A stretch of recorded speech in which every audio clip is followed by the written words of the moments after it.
মাস আগে সেই ঘটনাটি ঘটিয়েছে। আর এই বাচ্চাটার বয়স কত? বাচ্চাটার বয়স 5 বছরের কাছাকাছি। এটা হচ্ছে তদন্তের বিষয়। আমরা আরো খুঁজে দেখছি, তাকে নিখুঁতভাবে চেষ্টা করছি যে সঠিক তথ্য যেন বেরিয়ে আসে। আসলে আমরা জানতাম না যে এই বাচ্চাটাকে সে হত্যা করেছে। বাচ্চার বাবা যখন আমার কাছে কালকে ফোন দিয়ে আসে, সে জানায় যে আমার বাচ্চাটা তার কাছে আছে। সেই বাচ্চাটার সূত্র ধরে আমি জানতে চাই যে বাচ্চাটা আসলে কোথায় আছে।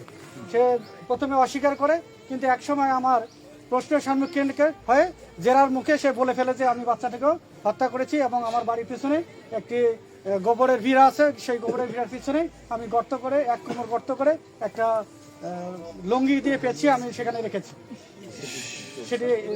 সেটি উদ্ধারের কাজ চলছে। নাম কি বাচ্চাটার? বাচ্চাটার নাম হচ্ছে সাইমা।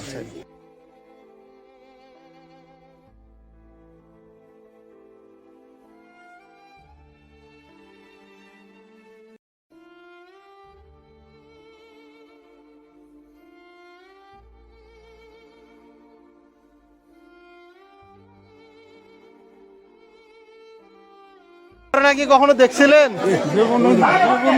আসলে আসলে এর কি হওয়া দরকার? ফাঁসির দরকার। এইরকম ঘটনা তো কখনো দেখিনি। না, এরকম ঘটনা কোনো দেখিনি আমরা। এরা ফাঁসির প্রয়োজন, আমরা ফাঁসি চেয়ে লাশ দেখতেছে। এটা তো একজন নিষ্পাপ শিশু ছিল। একটা নিষ্পাপ ছেলে।